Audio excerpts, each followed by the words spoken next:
discussing the gross anatomy of thorax, and this lecture is powered by Medit। तो आपको थोड़ा सा distribution go through करा दूं।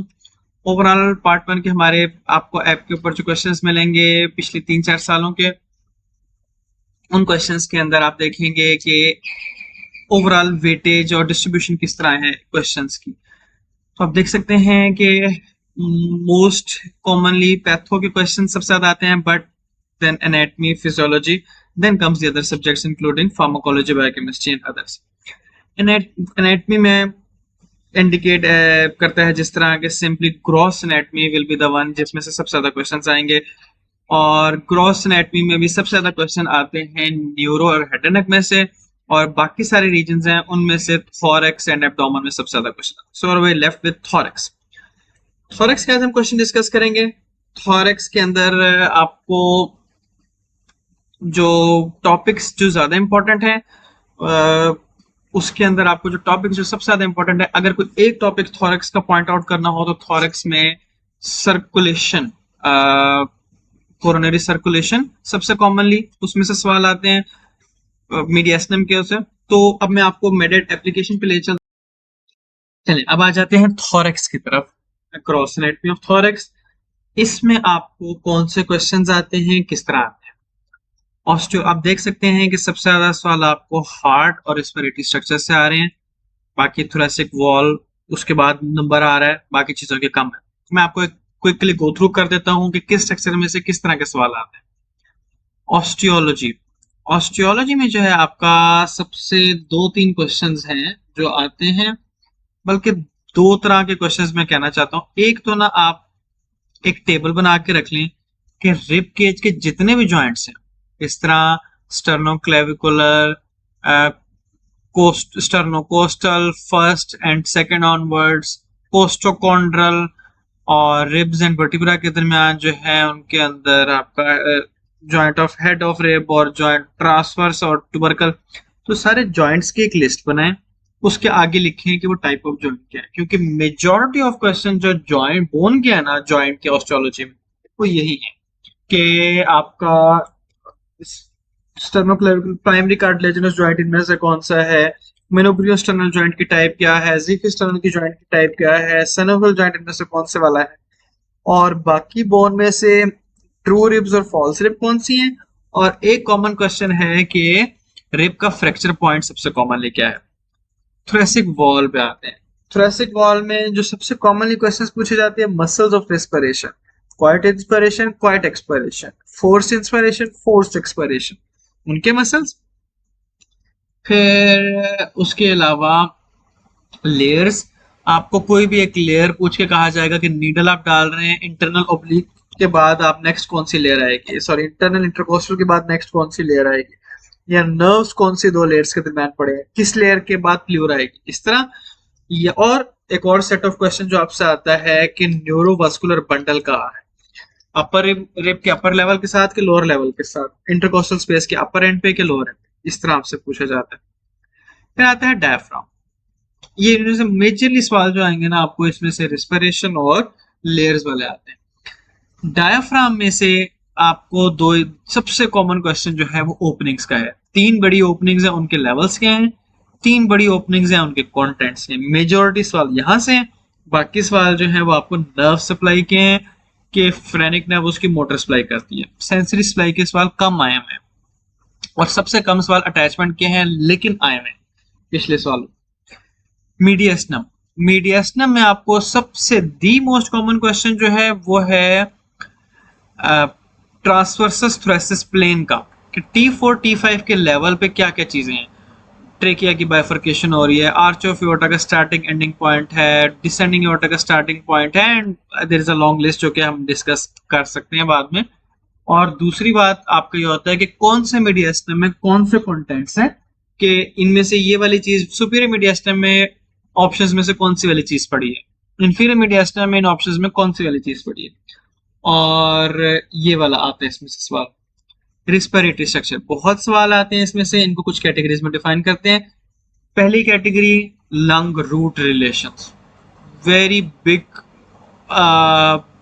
सैंपल साइज इसमें से मिलेगा। राइट लंग के दोनों लंग रूट्स के अपने पूरे पूरे रिलेशंस करने हैं, एंटीरियर, पोस्टीरियर, सुपीरियर, इंफीरियर। आपको सवाल आएगा राइट लंग के आगे क्या पड़ा है, लेफ्ट लंग के आगे क्या पड़ा है, राइट लंग के ऊपर क्या पड़ा है, लेफ्ट लंग के ऊपर क्या पड़ा है, सुपीरियर, इंफीरियर, पोस्टीरियर, एंटीरियर। सारे रिलेशंस बहुत अच्छी तरह करने हैं आपने, राइट एंड लेफ्ट लंग के अलग अलग। ठीक है। और इसके अंदर एक ये चीज है, दूसरी चीज है हाइलम के अपने अंदर क्या चीज है। जिस तरह राइट लंग के अंदर टॉप मोस्ट पे ब्रोंकस है कि आर्टरी है, लेफ्ट लंग के अंदर टॉप मोस्ट पे ब्रोंकस है कि आर्टरी। ये वाला सवाल कम लेकिन सबसे commonly relations. Inferiorly pulmonary vein, anteriorly phrenic, posteriorly vagus, सबसे कॉमनली क्वेश्चन पूछे जाने वाले हैं। दूसरा पार्ट आ जाऊं, इसमें दूसरा सेगमेंट है ब्रोंकोपल्मोनरी सेगमेंट का। वो भी बहुत कॉमन क्वेश्चन है, आपको बहुत अच्छी तरह ब्रोंकोपल्मोनरी सेगमेंट्स के नाम आने चाहिए। ये पता होना चाहिए कि लंग के किस लोब के अंदर कौन सा ब्रोंकोपल्मोनरी सेगमेंट है। आपको सवाल आएगा कि ये वाला सेगमेंट, ये वाला लोब रिमूव कर दिया तो कौन से सेगमेंट्स अफेक्ट होंगे। नीचे उस लोब का एक सेगमेंट मेंशन्ड होगा ट्रू आंसर के तौर पे। पूछा जाएगा कि एप आर्टीरियल ब्रोंकस ब्लॉक हो गया है तो कौन सा सेगमेंट अफेक्ट होगा, तो अपर लोब के जो है एक सेगमेंट लिखा होगा, बाकी सारे लोअर लोब के सेगमेंट्स होंगे। इस तरह आपको इनमें से सवाल आएंगे। दूसरा जो एक बहुत कॉमन सवाल आता है, बहुत कॉमन सवाल आता है, वो ये है कि एक बंदा कमर के बल लेटा हुआ है, a person is lying supine and a foreign body is entered into the respiratory chamber, so which segment will get involved? Next आ जाते हैं पेरिकार्डियम पे, नहीं अभी रेस्पिरेटरी स्ट्रक्चर के लिए। फिर नीमोथोरैक्स आ जाता है, उसके सवाल आ जाते हैं कि उसको क्या इशू है। सारी कहानी खींच के आपको पूछा जाएगा इसको क्या है, यू विल टेल नीमोथोरैक्स, टेंशन नीमोथोरैक्स, और आप उसमें बताएंगे best point for chest tube insertion, mid axillary line, fourth intercostal space, best point for emergency needle thoracotomy mid clavicular line in the second intercostal space। और एक आपको जो एक और जो last but not the least जो common बार बार सवाल आते हैं वो लोअर एंड के सवाल आते हैं कि नीडल एस्पिरेशन करनी है प्लूरल फ्लूइड की, तो हम बैक के ऊपर कहाँ करेंगे, तो आप 10th रिब के बिलो करेंगे, 12th रिब के ऊपर करेंगे। मिड क्लेविकुलर लाइन में कहा, मिड एक्सिलरी लाइन में कहा करेंगे आप, 8th रिब 9th रिब के नीचे करेंगे, 10th रिब के ऊपर करेंगे। तो इस तरह के सवाल आते हैं, तो वो लोअर एंड मार्जिन की सरफेस एनाटॉमी आपको आनी चाहिए। पेरिकार्डियम, पेरिकार्डियम में दो ही तरह के सवाल आते हैं। एक इसकी नर्व सप्लाई, उसका जवाब हमेशा फ्रेनिक है, नर्व सप्लाई इसकी फ्रेनिक है, पेरिकार्डाइटिस का केस दे दिया जाए या वैसे पूछ लिया जाए। दूसरा जो कैटेगरी का सवाल है पेरिकार्डिक, कोई भी आपको सिनेरियो डाल के पेरिकार्डिक टेम्पोनार्ड करेंगे, उसके बाद पेरिकार्डिक सिंथेसिस का पूछेंगे कि आया कहाँ से देना है। दो साइड्स हैं, एक लेफ्ट पे 5th इंटरकोस्टल स्पेस और दूसरा ज़िफिस्टर्नल एंगल, तो इन दोनों में से कोई एक चीज आपको ऑप्शन में गिवन होगी। मेजरली ये वाला सवाल आता है इसमें से। हार्ट, हार्ट में से तकरीबन सब कुछ, हार्ट की तकरीबन सब कुछ, हार्ट में कुछ नहीं छोड़ना। हार्ट की ब्लड सप्लाई आपको उल्टी सीधी दोनों आती है। उल्टी सीधी से मेरा क्या मतलब है, आपको किसी ब्रांच का नाम दे दिया जाएगा, लेफ्ट सर्कमफ्लेक्स आर्टरी, और पूछा जाएगा which area will be damage, तो आपको डिफरेंट सरफेसेस पूछ ली जाएंगे। उल्टा पूछ लिया जाएगा कि आपको कहा जाएगा कि इंफीरियर वॉल का इन्फार्क्ट हुआ है, और फिर आगे आर्टरी के ब्रांचेस दे दिए जाएंगे। सेप्टम, एंटीरियर, तो आपको हर चीज, आर्टरीज में हर चीज, वेन्स में हर चीज आपसे पूछा जाएगा कि कौन सी वेन किस आर्टरी को अकम्पनी कर रही है। फीचर्स में तकरीबन हर चीज, कौन से चैम्बर में सेप्टम मार्जिन बेड है, पेक्टिनेट मसल्स कहाँ हैं, पेपिलरी मसल्स किधर हैं, फोसा वैलिस किधर है, और आखिरी रह गई चीज क्या भला, एक और चीज थी, हाँ, borders and surfaces. Anterior sternocostal surface majorly किस चैम्बर से बना है, बॉर्डर्स राइट एंड लेफ्ट किस चैम्बर से बने, इस तरह आपको आ। ग्रेट वेसल्स में जो अगर सबसे कॉमन क्वेश्चन की बात करूं तो सबसे कॉमन क्वेश्चन आता है थ्रोम्बोएम्बोलिक फिनोमिना का, कि थ्रोम्बस चला कहां फंसेगा पल्मोनरी वेन में, तो ये सबसे कॉमन क्वेश्चन है। बाकी क्वेश्चंस हैं ब्रांचेस के, एजाइगस वेन कहां ड्रेन, और ओरिजिन, हर आपको तकरीबन जो बड़ी वेन्स है ना उनका स्टार्टिंग पॉइंट, एंडिंग पॉइंट और ब्रांचेस के नेम आने चाहिए। इसोफेगस की branches, oesophageal branches descending aorta से निकलती हैं, इस तरह का सवाल आएगा एंड सो ऑन। तो ब्रांचेस के सवाल आते हैं। नर्व्स, नर्व्स ऑफ थोरैक्स में मैंने देखा है ऑलमोस्ट एक्सक्लूसिवली फ्रेनिक नर्व का बहुत सवाल आता है, फ्रेनिक नर्व का बहुत सवाल आता है। Starting point of phrenic nerve, root value of phrenic nerve, it crosses internal thoracic artery, It runs with pericardiophrenik arteries or it runs on the anterior surface of scalenus. When it is damaged, there is hemidiaphragm paralysis. तो phrenic nerve के बहुत सवाल आते हैं. Phrenic nerve lung root के anteriorly है. एक ये सवाल आता है. वेगस में, थॉरक्स में आमतौर पे यही सवाल होता है कि लंग रूट के पीछे से गुजरता है. बाकी वेगस के बहुत सारे सवाल हेड एंड नेक के न्यूरोएनाटॉमी में डिस्कस करूंगा. थॉरक्स में यही सवाल आता है वेगस का कि वो उसके पीछे से गुजरता है लंग रूट के, और डायफ्राम का कौन सा रूट है. इसोफेगस की दो बड़ी बातें करने वाली हैं. एक तो उसकी कंस्ट्रक्शंस आपको पता हो तीनों क्रिकोफ्रिंजेस के लेवल पे और वो और नीचे. दूसरी चीज जो आपने करनी होती है, एक ये सवाल बहुत ही दफा आया हुआ है कि जब लेफ्ट एट्रियम जब डायलेट करता है तो इसोफेगस को कंप्रेस कर देता है. ये सवाल भी बहुत आया. और इसोफेगस की सप्लाई अपर 1/3, मिडल 1/3, लोअर 1/3. आपको क्वेश्चन आता है कि लोअर 1/3 की सप्लाई क्या है. थोरेसिक डक्ट वगैरह का मेजरली सवाल यही आता है कि वो डायफ्राम की कौन सी ओपनिंग में से गुजरता है, सिस्टर्ना किलाई किस लेवल पे है, बट इसमें से कम सवाल आते हैं. सो मुझे लगता है कि थोड़ा ज्यादा बोल गया हूं, but these are the types of question that are from your gross anatomy of thorax that you have to do in detail. Thank you so much. तो यहाँ हम इंशाल्लाह क्वेश्चन डिस्कस करते हैं. एंड मैं अब क्वेश्चन इस हिसाब से डिस्कस करूंगा कि कोई क्वेश्चन कितना दफा रिपीट हुआ है, हम उस हिसाब से डिस्कस करेंगे. So just give me 1 second. Let me set up a few things. चलिए स्टार्ट करते हैं. The part of the heart that constitute the sternocostal surface of is comprised of. इस क्वेश्चन में बल्कि आपको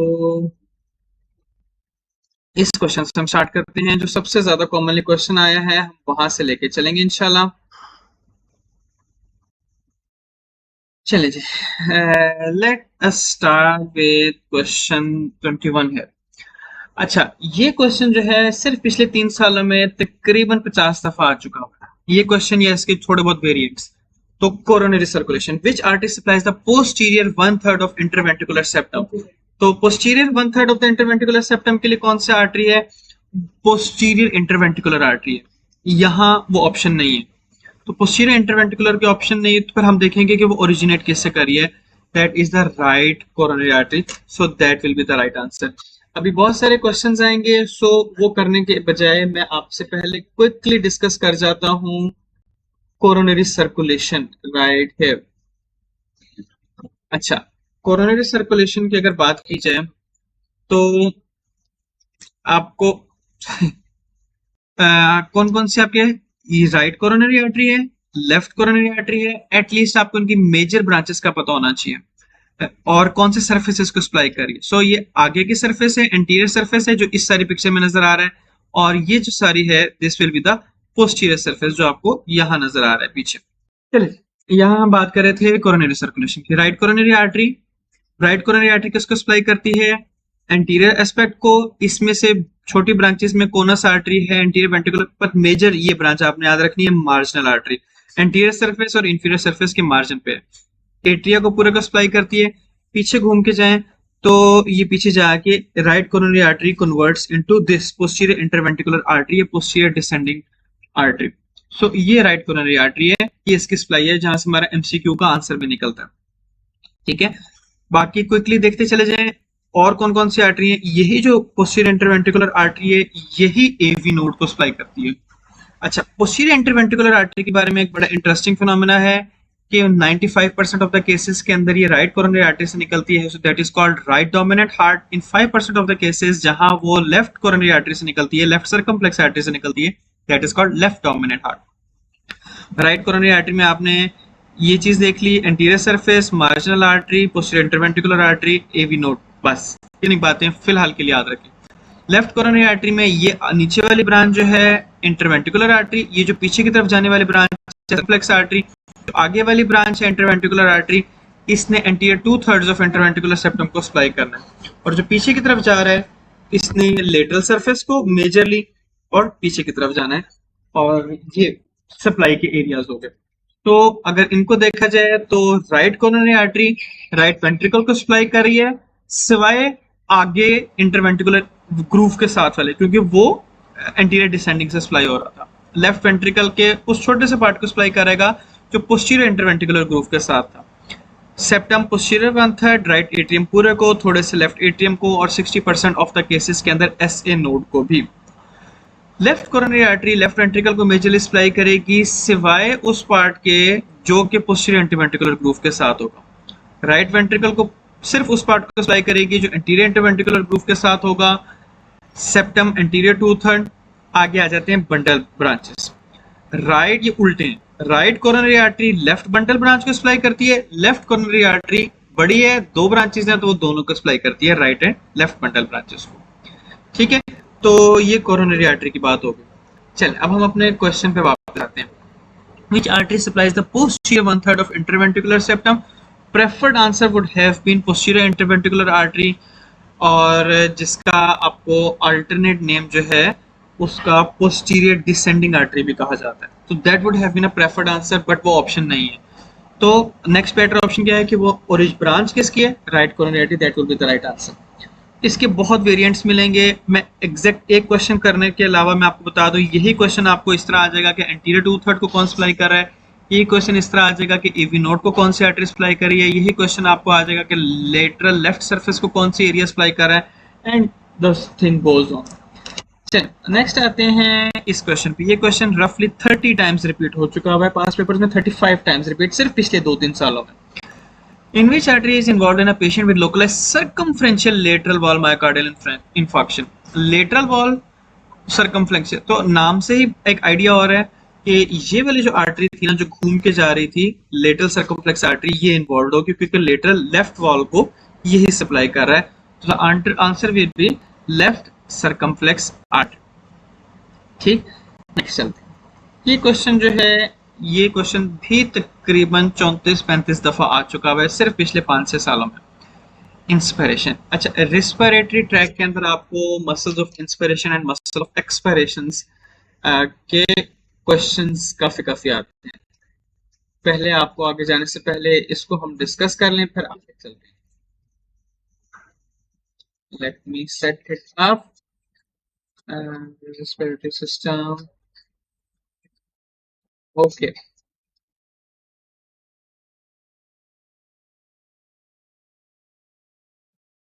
just give me a second। अच्छा, muscles of inspiration and expiration कौन से हैं?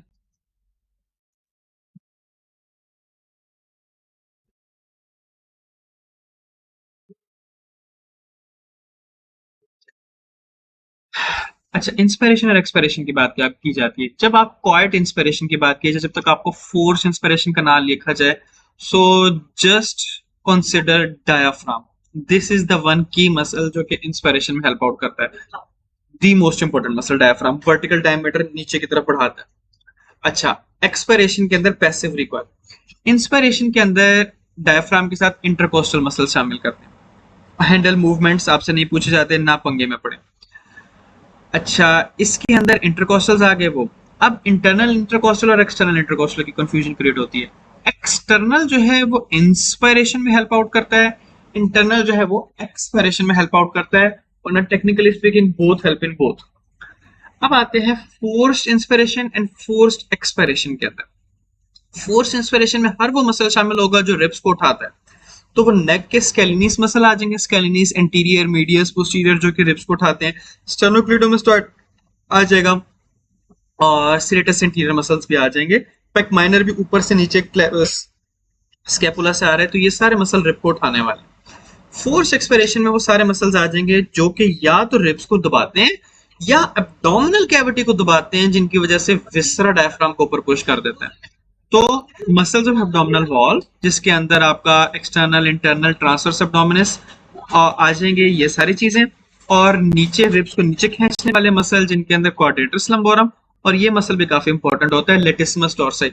ये मसल ना आपकी बगल से होता हुआ आके आपके बाजू में लगता है, तो ये आपके रिब्स को कंप्रेस करने में हेल्प आउट करता है। आप थोड़ा सा अपना सोचें, जब बहुत बंदे को खांसी आ रही होती है किसी सीजन के अंदर, आपको अपनी बगल के नीचे चेस्ट पे दर्द होता है, तो बेसिकली लेटिसिमस डोर्साई सोर हो जाता है। So that's about inspiration and expiration. अब देखते हैं क्या बात हो रही है। Which muscles are involved during quiet inspiration? अच्छा, अगर यहाँ diaphragm होता that would have been a best answer, लेकिन नहीं। अब रेक्टस एब्डोमिनिस एब्डोमिनल कंट्रैक्शन का मसल है, एक्सपिरेशन का मसल है। एक्सटर्नल ओब्लिक एब्डोमिनल मसल है, एक्सपिरेशन का मसल है। वो पीछे रह गया एक्सटर्नल इंटरकोस्टल, इंटरनल इंटरकोस्टल। इनमें से एक्सटर्नल इंटरकोस्टल जो है ये इंस्पिरेशन का मसल है और एक्सटर्नल एक्सपिरेशन का मसल है। यह एक और चीज ले लें, फीमेल्स और चिल्ड्रन, इन फीमेल्स के अंदर जो है बेसिकली फीमेल्स के अंदर इंटरकोस्टल्स थोड़ा सा ज्यादा रोल प्ले करते हैं मेल्स के मुकाबले में। तो फीमेल्स की रिस्पिरेशन टाइप जो है वो थोरैको एब्डोमिनल है, पहले इंटरकोस्टल काम करते हैं फिर डायफ्राम की बारी आती है। मेल के अंदर एब्डोमिनल मसल्स, डायफ्राम पहले काम करता है फिर इंटरकोस्टल की बारी आती है। इसको abdominothoracic for male and thoracoabdominal for female pattern कहा जाता है। ठीक है, ये वाली हमारी बात हो गई। इसको याद रखने का एक छोटा सा हिंट ये ले लें कि फीमेल्स के अंदर एक विसरा ज्यादा है, तो उनके लिए एब्डोमिनल डायफ्राम को नीचे करने की गुंजाइश कम है, तो इसलिए वो रिब्स की ज्यादा हेल्प लेते हैं। चलिए, हमारा क्वेश्चन नंबर 9 हो गया। नेक्स्ट हम आते हैं इस क्वेश्चन पे, क्वेश्चन नंबर 39। अच्छा जी, ये वाला क्वेश्चन भी काफी रिपीट हुआ हुआ है, सिर्फ पिछले 2-3 सालों में को 30 दफा से ऊपर, 30 टाइम से ऊपर रिपीट हुआ है। Which structure is likely to be injured in a stab wound located in the left fifth intercostal space? Left fifth intercostal space के अंदर अगर किसी को ट्रॉमा हुआ है, फिर उसको कहाँ क्या चीज डैमेज होगी? मैं आपको एक तस्वीर दिखाता हूँ जहाँ लेफ्ट फिफ्थ इंटरकोस्टल स्पेस जरा अच्छी नजर आ रही हो। Let me get to this picture.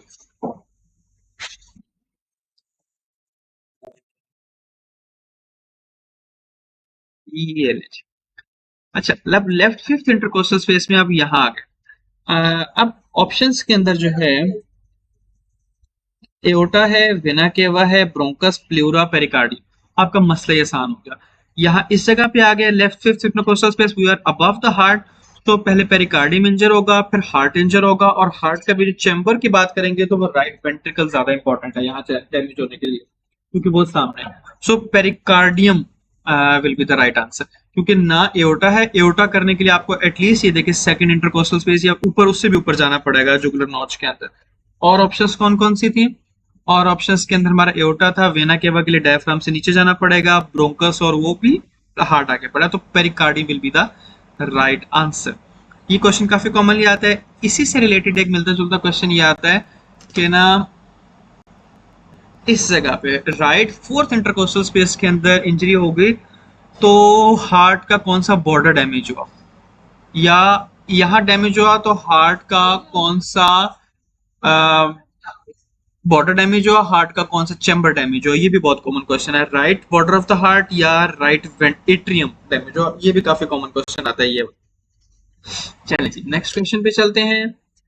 Next question है हमारा ये वाला 84। मैं ना आपको क्वेश्चंस अपनी तरतीब से लेके चल रहा हूँ ताकि most frequently asked to less frequently asked पे जाए, ताकि ऑफ कोर्स मैं सारे क्वेश्चंस आपको नहीं करा सकता, तो जितना हो सके वो हमारा बेटर हो जाए।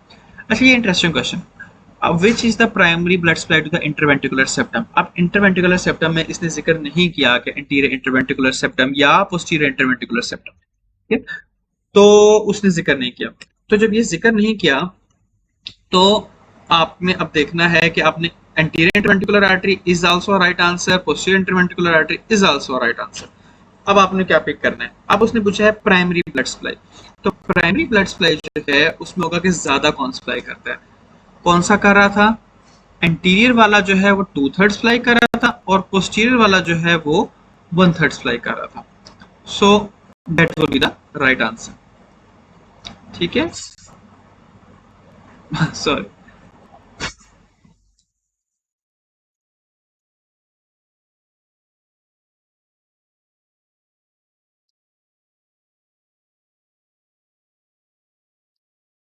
चलिए ठीक है, अब हमारा ये वाली बात हो गई। चलिए, एक सेकेंड।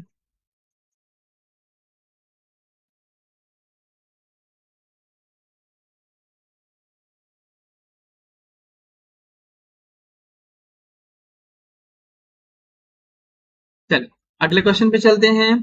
तो यहाँ आपका यहाँ हम क्वेश्चन नंबर किस पे थे?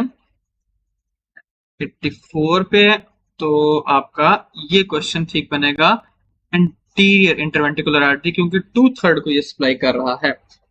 ठीक, नेक्स्ट आते हैं 17। ये क्वेश्चन भी काफी रिपीट हुआ है और one of the most common asked question in undergrad and post grade examinations. अच्छा, इसके अंदर आपको पूछा है, अब in a patient who is aspirated gastric contacts while lying flat, which lobe is most likely to be affected? अच्छा, इसके अंदर जो है ना, आपने ये समझना है कि एक बंदे की पोजीशन क्या, बंदा कमर के बल लेटा हुआ है, तो एनाटॉमिकल पोजीशन में जो चीजें पीछे की तरफ डायरेक्टेड होंगी वो वाली चीजें उस बंदे में ग्रेविटी के हिसाब से नीचे की तरफ होंगी, क्योंकि बंदा कमर की तरफ लेटा हुआ है। 10 ब्रोंकोपल्मोनरी सेगमेंट्स हैं। 10 ब्रोंकोपल्मोनरी सेगमेंट में से सिर्फ एक सेगमेंट है जिसका जो टर्शरी ब्रोंकस है वो पीछे की तरफ होता है, दैट इज डायरेक्टेड बैकवर्ड्स। और वो वाला कौन सा है? वो apical segment of lower lobe of right lung, ये वो वाला है। So this is the right answer. और ये वाली चीज क्लिनिकली भी बड़ी इंपॉर्टेंट है, इन स्पेशली आईसीयू सेटिंग्स। वो लोग बहुत अरसे से बीमार होते हैं, वेंट पे होते हैं, लेटे होते हैं, तो तब जो है उन्हें एस्पिरेट करने का बहुत सारा चांस होता है। सो दैट इज दैट आंसर। चलिए नेक्स्ट क्वेश्चन पे चलते हैं। नेक्स्ट क्वेश्चन है हमारा ये वाला।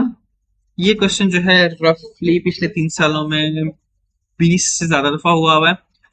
During an open heart surgery, a surgeon observed a bleeding from anterior vein near the left anterior descending artery.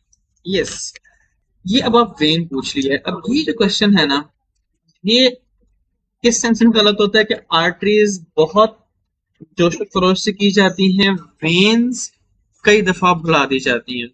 तो वेन्स को करना हम भूल जाते हैं, तो वो आपने जरूर देखनी है। सिर्फ 4 एक बड़ी वेन्स हैं जो आपने याद रखनी है। 3 आर्टरीज थी, ये वाली आर्टरी थी, पहले आर्टरी का नाम बोल रहा हूँ। ये लेफ्ट एंटीरियर डिसेंडिंग आर्टरी थी, ठीक है। ये पोस्टीरियर इंटरवेंट्रिकुलर आर्टरी थी, और ये आपकी राइट मार्जिनल आर्टरी थी, और यहाँ लेफ्ट मार्जिनल आर्टरी थी। अब देख लें कि इनमें से कौन कौन सी है। जो एंटीरियर इंटरवेंट्रिकुलर आर्टरी के साथ जो वेन चल रही है, that is great cardiac vein, ठीक। जो पोस्टीरियर इंटरवेंट्रिकुलर आर्टरी के साथ जो वेन चल रही है, that is called middle cardiac vein. और यहाँ राइट मार्जिनल आर्टरी के साथ जो वेन चल रही है, that is called small cardiac vein. So this is great, this is small middle, and this is the small cardiac vein. 3 cardiac vein हो गई। तो एक ये क्वेश्चन सेट बहुत कॉमनली आस्क्ड आपसे पूछा जाता है कि इस आर्टरी के साथ कौन सी वेन है। तो अब लेफ्ट एंटीरियर डिसेंडिंग के साथ ग्रेट कार्डियक वेन होगी, तो तीनों का आपसे क्वेश्चन आ जाता है। लेकिन मैं किसी और क्वेश्चन पे जाने से पहले 2 और क्वेश्चन पे डिस्कस कर रहा हूँ जो यहाँ बड़े कॉमनली आते हैं। एक क्वेश्चन यह आता है कि ये तीनों वेन्स जो हैं, मिडल, ग्रेट एंड स्मॉल, ये तीनों इसमें ओपन हो रही है कोरोनरी साइनस में, जो कि राइट एट्रियम में जा रहा है। इनके बाद एक और वेन्स हैं, वेन्स का सेट है जो कोरोनरी साइनस में नहीं जाता, बाकी सारी वेन्स कोरोनरी साइनस में जाती हैं, वो ये वाली वेन्स हैं, these ones. So these are interior cardiac veins. So ये 4 एमसीक्यूज वेनस सिस्टम के अगर आपको आते हो तो आई थिंक आपको कोई मसला नहीं होगा। 4 क्वेश्चंस कौन से? लेफ्ट एंटीरियर डिसेंडिंग के साथ या एंटीरियर इंटरवेंट्रिकुलर ग्रूव में वेन कौन सी है? Great cardiac vein. Posterior interventricular में इंटरवेंट्रिकुलर आर्टरी के साथ, पोस्टीरियर डिसेंडिंग आर्टरी के साथ कौन सी है? Middle cardiac vein. मार्जिनल के साथ स्टर्नोकोस्टल एंड इंफीरियर सैकस के दरमियान स्मॉल कार्डियक वेन। तीनों कहाँ ड्रेन होती हैं? कोरोनरी साइनस में। कौन सी वेन है जो कि इनमें ड्रेन ही नहीं होती? वो है एंटीरियर कार्डियक वेन। तो ये यहाँ के सवाल हैं, तो ये आप देख लीजिएगा। ये हमने कर लिया। नेक्स्ट हम मूव करते हैं इस क्वेश्चन पे। ये क्वेश्चन तकरीबन 20 दफा आया है पिछले 3 सालों में। Which part of the heart is impacted by blockage of left circumflex artery? ये थोड़ी देर पहले मैंने आपसे अभी तीसरा क्वेश्चन था जब इसको ऑपोजिट डायरेक्शन में पूछा गया था कि left lateral side of the heart जो है वो ब्लॉक हुई है, वो इस्कीमिक गई है, तो कौन सी आर्टरी? तो ये सेम क्वेश्चन है जो ऑपोजिट डायरेक्शन में आपसे पूछा गया है। सो वो कौन सी आर्टरी है? Left atrium and left ventricle, ठीक है। Right atrium right coronary artery होगी, right atrium right ventricle right coronary artery होगी, राइट वेंट्रिकल। सो इसकी ऑप्शंस आपको कहीं काफी आसान दी गई हैं इस क्वेश्चन के अंदर। तो ये क्वेश्चन तो आपका ये निकल गया। अच्छा, ये क्वेश्चन एग्जैक्टली सेम है जो हम थोड़ी देर पहले डिस्कस कर चुके हैं। When a child is lying on the back and aspirates a peanut, which area of lung is most likely to be affected? तो अब कौन सा होगा? अब हमने बात की थी कि जब एक बंदा कमर के बल लेटा हुआ हो तो कि राइट लंग के लोअर लोब के एपिकल सेगमेंट में जाता है, तो सेगमेंट तक गए नहीं है, इस क्वेश्चन में सिर्फ लोब तक गए हैं। तो हमने देखना है कि राइट लंग का lower lobe. So here is the answer, तो that will be the correct answer. ठीक है, चल आगे चलते हैं। यहां से नहीं,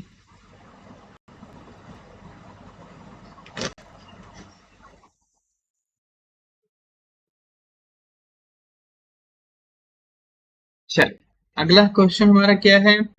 विच structure is located anterior to the root of the lung? वो है हमारा क्वेश्चन कौन से वाला? ये वाला।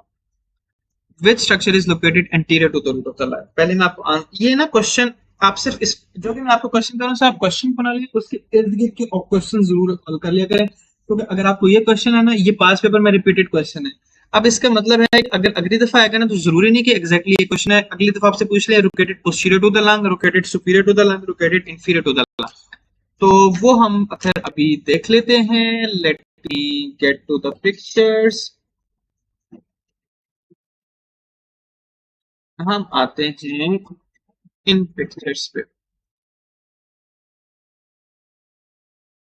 And let me get to the pictures.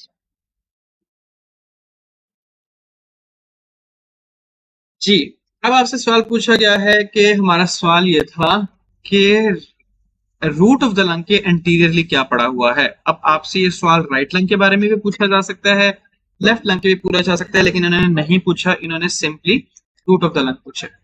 तो यहां से मैं आपको कोशिश करता हूँ याद करवा दूं। वैसे बाय द वे सारा कुछ हमारे लेक्चर्स में अवेलेबल है, आप लेक्चर के बाद या यही मुझसे कमेंट में लेक्चर्स आप एक्सेस में अगर आपके नहीं है तो आप डू कॉन्टेक्ट अस, मैं आपको लेक्चर्स के एक्सेस दूंगा इंशाल्लाह, फिर आप मजीद देख लीजिएगा।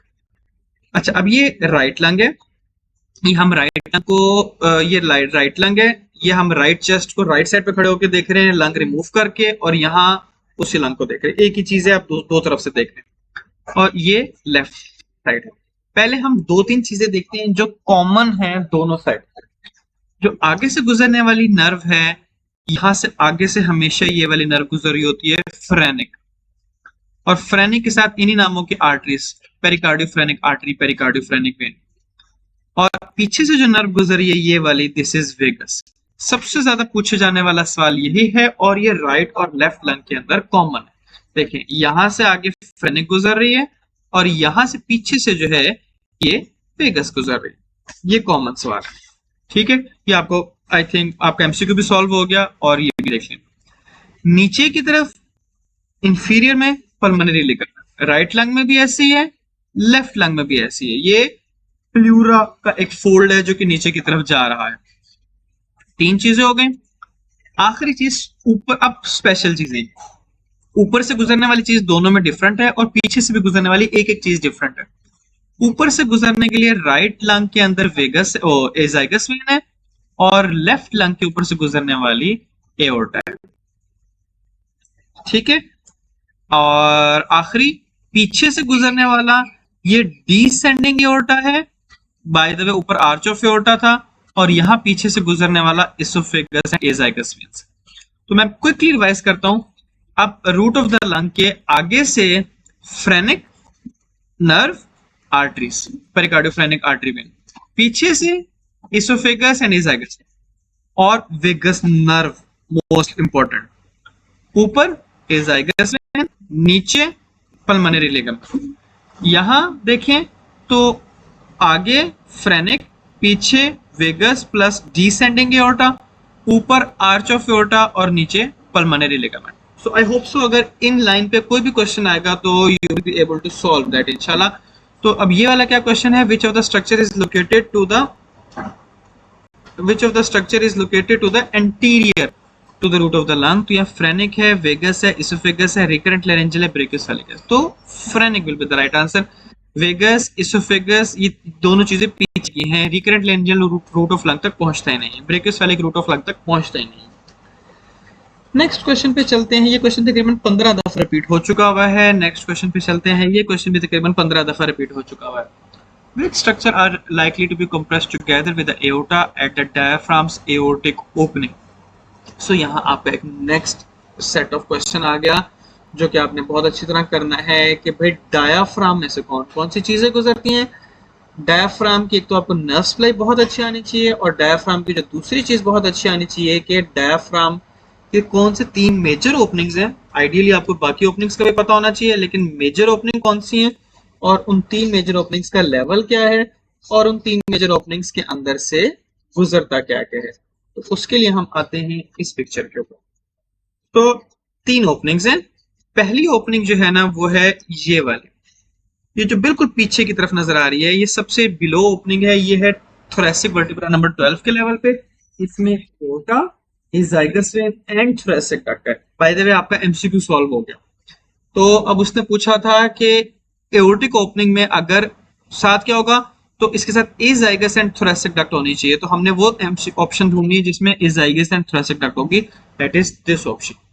लेकिन मैं आपको थोड़ा सा अब डी ट्रैक होके साथ भी चीजें बताता चला जाऊं। आपको बहुत अच्छा पता होना चाहिए कि 12th थोरेसिक वर्टिब्रा के लेवल पे 3 चीजें यहां से गुजरती हैं, एओर्टा, एज़ाइगस, थोरेसिक डक्ट। दूसरी ओपनिंग ये वाली है, ये वाली oesophageal opening. Apart from oesophagus यहां से वेगस के दोनों ट्रंक्स गुजरते हैं मोस्ट इंपॉर्टेंटली, और गैस्ट्रिक, वेन, आर्टरी, लिम्फेटिक। तो स्टमक का जो अपर मोस्ट पार्ट होता है या इसोफेगस का जो लोअर मोस्ट पार्ट होता है, इसकी artery, vein and lymphatics left gastric के नाम से होती है। तीसरी वेना केवल ओपनिंग ये वाली सेंट्रल टेंडन में है। इसमें से in addition to inferior vena केवल राइट फ्रेनिक नर्व गुजरती है। बाकी आप लेक्चर्स लेंगे, थ्योरी पढ़ेंगे, और भी चीजें गुजरने वाली हैं, लेकिन ये 3 एब्सोल्युटली नेसेसरी हैं जो कि आपको आनी चाहिए। Aorta, T12, aortic, aorta, azygos vein, thoracic duct, oesophagus opening, T10, दो का फर्क है। Oesophagus right and left vagal trunk and oesophageal artery, vein and lymphatics. Vena cava opening T8 के लेवल पे है, इसमें inferior vena cava and phrenic nerve. So that's about this MCQ. ये question diaphragm की ओपनिंग का question कोई ना कोई जरूर आता रहता है, वेरी फ्रिक्वेंटली आता रहता है। एग्जैक्टली ये वाला ना आए तो कोई और कर लेते हैं। अगले इस क्वेश्चन पे आते हैं। ये भी काफी कॉमनली पूछा जाने वाला क्वेश्चन है कि एक बंदा डॉक्टर जो है is auscultating the lower back section of the lung, अब which is corresponding to. Basically anatomy के लिए अगर इसको हम क्लिनिकल से एनेटमी और बेसिक की तरफ इसको अगर ट्रांसलेट करें, तो उसने पूछा हुआ है कि अगर आप बैक पे ऑस्कल्टेट कर रहे हैं तो lower most part of the lung कहाँ है। अब आपसे क्वेश्चन बैक का भी आ सकता है, फ्रंट का भी आ सकता है, लेटरल, बट बैक का मोस्ट कॉमनली आता है because that is where you auscultate most frequently. अच्छा, अब यहाँ इसके लिए जो आपने पीस ऑफ इंफॉर्मेशन याद रखना है वो क्या है, उसके लिए आपको थोड़ी सी सरफेस एनाटॉमी देखनी होती है। तो उसके लिए हम इस पिक्चर पे आते हैं। इसमें आपने देखना है कि ये आपने 2 फिगर्स याद करने। एक तो ये कि लंग का लोअर बॉर्डर 3 लाइंस पे देखना है। मिड क्लेविकुलर पॉइंट पे ये वाली जगह, मिड एक्सिलरी लाइन पे ये वाली जगह, इसको बल्कि बेटर येट यहां से देख लेते हैं, मिड एक्सिलरी लाइन यहां से, और पोस्टीरियर बैक पे ये वाली जगह। तो ये देखें, आपका सवाल का जवाब ये है। ये देखिए पोस्टीरियरली जो बैक पे है आपको lower border of the lung 10th rib के साथ। So that is the answer to your question right here. 10th rib के लेवल पे है। 10th rib no, 10th rib नहीं, 10th रिब के लेवल पे है। T10 से ज्यादा better answer is 10th rib bye the वे, लेकिन T10 भी राइट आंसर है क्योंकि ये देखें वर्टिब्रा भी इसी लेवल पे। ठीक, अच्छा, अब ये बात हो गई।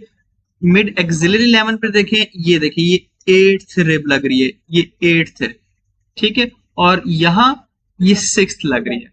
तो ये आपको लैंडमार्क्स याद होने चाहिए, 6, 8, 10 for lung eight mid clavicular, mid axillary और बैक, और प्लूरा इसमें +2 कर दें बस, 8, 10 एंड 12। ये देखें, ये रहा 12 वाली जगह, ये रही 10 वाली जगह, ये 10 वाली जगह, और यहां आके 8 वाली जगह, ये वाली। ठीक है, तो आपसे क्वेश्चन बेसिकली ये पूछा गया था जिसका आपने आंसर दिया। Let us move on. तो this is the answer. Next question, अभी हम इसको डिटेल में डिस्कस कर चुके हैं, करना आसान है, ये भी पिछले 2-3 सालों में 13-14 दफा आ चुका है। Which structure arches over the root of the lung. तो ये हम बिल्कुल अभी थोड़ी देर पहले डिस्कस कर चुके हैं डिटेल के अंदर। रूट ऑफ द लंग के ऊपर से गुजरने वाला स्ट्रक्चर जो था, दैट वाज एजाइगस वेन। ठीक है, मैं आपको क्विकली वो वाली पिक्चर दोबारा दिखा देता हूँ। That was azygos when and this. ठीक है, एजाइगस वेन ये करेक्ट आंसर है, ये आपसे पूछा गया है। तो इसको हम कर देते हैं।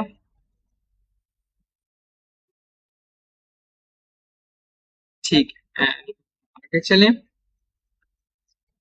Okay, let us move on to the next question. आगे चलते हैं, उसके अंदर हमारा, मैं नेक्स्ट क्वेश्चन आपको कौन सा दिखाना चाहूंगा। नेक्स्ट क्वेश्चन में आपको ये दिखाऊंगा, ये क्वेश्चन तकरीबन 11-12 टाइम्स रिपीट हो चुका है। Which part of the heart that constitute the sternocostal. अच्छा, ये भी सेट ऑफ क्वेश्चंस बहुत कॉमनली आस्क्ड हैं। ये क्वेश्चन किस तरह पूछे जाते हैं आपसे, आपसे पूछा जाता है कि कौन सा कौन बॉर्डर्स किन किन चैम्बर्स ऑफ द हार्ट से बने हैं, सरफेस कौन कौन से चैम्बर से बनी है। तो अब आपको स्टर्नोकोस्टल सरफेस की बात की है, बट सो लेट्स सी।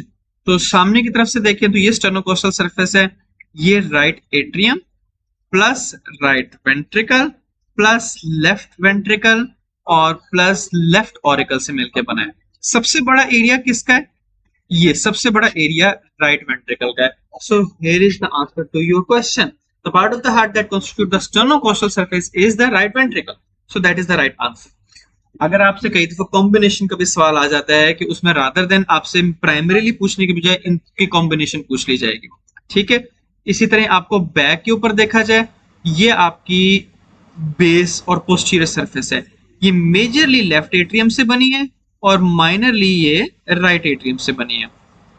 ठीक, and then last but not the least, inferior and diaphragmatic surface. By the way, इससे कंफ्यूज नहीं होना कि बेस जो है ना पोस्टीरियर सरफेस है, ये बेस है या पोस्टीरियर सरफेस है, ये इंफीरियर है या डायाफ्रामेटिक सरफेस है। तो ये मेजरली लेफ्ट वेंट्रिकल से बनी है। तो ये वाले सवाल आपको इस तरह आते होते हैं, बट सबसे कॉमनली क्वेश्चन मैंने यही आते हुए देखा है, और अभी भी आपको डाटा भी ये बता रहा है कि ये वाला क्वेश्चन। इसी तरह के क्वेश्चन आपको बॉर्डर्स के आ जाएंगे। राइट बॉर्डर राइट एट्रियम से बना हुआ है, inferior border majorly right ventricle से बना हुआ है, यहां से देखकर यहां तक राइट वेंट्रिकल है। माइनर रोल यहाँ इंफीरियर वेना का है राइट एट्रियम का, और यहाँ एपिक्स का है। और लेफ्ट बॉर्डर जो है यहाँ लेफ्ट ऑरिकल है, और इस पॉइंट से ऑनवर्ड लेफ्ट वेंट्रिकल है, तो मेजरली इससे बना है। तो इस तरह के क्वेश्चन आपको आ सकते हैं। सो ये राइट वेंट्रिकल। ओके, नेक्स्ट चलें। इस क्वेश्चन पे, ये क्वेश्चन कितनी दफा रिपीट हुआ है, ये क्वेश्चन 12-13 दफा आया है पिछले कुछ अरसे में। अच्छा, the sensation of pain associated with pericarditis is transmitted by which nerve. Pericardium की नर्व सप्लाई बेसिकली आपसे पूछी गई है। It's a fancy way of asking what is the nerve supply of pericardium. Pericardium and all the structures of mediastinum has the nerve supply of phrenic nerve. ठीक है, इसकी nerve supply phrenic nerve. अच्छा, यहाँ pericardium की nerve supply phrenic nerve मैंने आपकी बताई, but यहाँ मैं एक थोड़ी सी चीज ऐड करता चला जाऊं। बाय द वे, मैं जो प्रेजेंटेशन की आपको स्लाइड्स दिखा रहा हूँ, हमारे लेक्चर्स रिकॉर्डेड अवेलेबल हैं। अगर आपको नहीं एक्सेस तो डू कॉन्टेक्ट अस। हमारे phone number, emails and social media handles आपके सामने हैं, तो डू कॉन्टेक्ट अस। अच्छा, नर्व सप्लाई में आपने हमेशा याद रखना है, किसी भी पेरिकार्डियम, प्लूरा या पेरिटोनियम की जो सरफेस जिसको लाइन कर रही है उसकी वही ब्लड सप्लाई होती है। तो पेरिकार्डियम की फाइब्रस पेरिकार्डियम की सप्लाई मीडियास्टम वाली होगी, parietal layer of serous pericardium की सप्लाई मीडियास्टम वाली होगी। Both of these are equal to phrenic nerve. But if you are asked regarding the visceral layer of serous pericardium, then उसकी supply cardiac plexus होगा। सो थोड़ा सा अपने कान खड़े रखिएगा, थोड़ा सा अपना देखिएगा कि पेरिकार्डाइटिस का पेन है तो of course we are talking about the fibrous and parietal layer. So उसका आंसर फ्रेनिक नर्व होगा। चलिए, नेक्स्ट हम इस क्वेश्चन पे मूव करते हैं। During the pericardiocentesis, straw color fluid is aspirated. The most likely location of needle insertion is. So आपको पेरिकार्डियोसिंथेसिस करनी पड़ी है। बेशक आप अभी स्ट्रॉ कलर्ड है तो कोई इन्फेक्टिव टीबी मेजर बेशक उसका हो, या किसी और इन्फेक्शस या हाइपरप्रोटीनीमिया के केस के अंदर हुआ हो या ब्लीड हुआ हो, तो आपको पेरिकार्डियोसेंटेसिस करनी पड़ती है। तो उसके लिए आपको सबसे अच्छी लोकेशन कौन सी है, ये आपसे क्वेश्चन पूछा गया है। तो दो लोकेशंस हैं, आपको ऑप्शंस में आमतौर पे एक या दूसरे का पूछ लिया जाता है। एक लोकेशन जो है ये देखिए स्पेस नंबर 1 2 3 4 5, ये जगह या ये जगह। वाई? क्योंकि जो प्लूरा है ना, वो लंग जो है वो लंग यहाँ से आ रहा है और कार्डिक नॉच बनाता हुआ यहाँ से जा रहा है। सो इन दो प्लेसेस पे हम काफी सिक्योर है कि हम नीडल डालेंगे तो लंग के थ्रू नहीं गुजरेंगे। अगर मैं इस जगह से गुजरने की कोशिश करता इस जगह से, तो मैं थ्रू लंग जाता और निमोथोरक्स हो जाता। तो एक ऑप्शन ये होती है जो अभी इस ऑप्शन एमसीक्यू का आंसर भी है। दूसरी ऑप्शन ये है बिटवीन जीफिस्टर्नम एंड कोस्टल मार्जिन। तो यहां से जाएंगे ऊपर की तरफ, लेफ्ट साइड से जाके लेफ्ट राइट शोल्डर की तरफ पॉइंट करके, तो यहां जाएंगे तो ये भी किसी मेजर स्ट्रक्चर को बाईपास करते हुए चला जाता है। तो you are given both are the right answer, both are equally right answers. तो आपको कोई एक ऑप्शंस में आ जाएगा तो वो आपने पिक करना है। ठीक है, तो अब आपको ये पूछा गया ड्यूरिंग पेरिकार्डियल सिंथेसिस स्ट्रॉकुलर fluid is aspirated, the most likely location of needle insertion आपकी ये बन रही है। ठीक है, सो ये आपकी बन गई है। अदर पैरास्टर्नल थर्ड इंटरकोस्टल ऊपर हो जाएगा lung, mid axillary line mid clavicular line में तो हार्ट ही नहीं मिलेगा। राइट पैरास्टर्नल में अगेन लंग हो जाएगा। सेकंड इंटरकोस्टल स्पेस ऊंची हो जाती है। ठीक हो गया। अब ये हमारा हो गया by the way right second intercostal space mid clavicular line pneumothorax के लिए काफी इंपॉर्टेंट है। बल्कि अगला सवाल वो भी आ गया। अब मैं अगला सवाल ये मैं आपको फिर रिपीट करूं, मैं क्वेश्चंस ना frequency of their repetition in the exams के हिसाब से मैं आपको दे रहा हूं। इसीलिए आप देखिए मेजरली क्वेश्चंस आपको सिर्फ हार्ट के मिल रहे हैं। बहुत सारे अदर टॉपिक्स भी हैं, रिप के क्वेश्चंस हैं, लंग के क्वेश्चन है, लेकिन मेजरली आपको क्वेश्चन हार्ट के मिल रहे हैं। सो हार्ट का टॉपिक आपने सिर्फ एमसीक्यूज पे नहीं रहना, हार्ट का टॉपिक पेरिकार्डियम का टॉपिक आपने बहुत अच्छे करने हैं। सारे लेक्चर्स अवेलेबल हैं, do contact us if you don't have them. अच्छा जी, हमारा क्वेश्चन नंबर 69 ये क्वेश्चन तकरीबन 12 दफा रिपीट हुआ है। The area for mitral valve auscultation is locating which of the following reasons. अब आपको areas of auscultation, areas of auscultation bye the वे मैं ग्रॉस एनाटॉमी पढ़ने के लिए रिव्यू स्नेल बुक रेकमेंड करूंगा। छोटी बुक है लेकिन पार्ट 1 में जितनी बातें आती हैं ऑलमोस्ट उसमें बहुत अच्छी कवर्ड है। तो ये 4 रेड डॉट्स जो आपको इस पिक्चर में नजर आ रहे हैं आपने याद करने हैं, फिंगर टिप्स पे याद करने हैं। Aortic area second intercostal space right side, pulmonary area second intercostal space left side बिल्कुल parasternal, tricuspid area fourth intercostal space left side parasternal, और जो माइट्रल वॉल्व है ये आपको एपेक्स बीट वाली जगह, एपेक्स बीट ये आपको 2-3 तरह से बोली जाती है।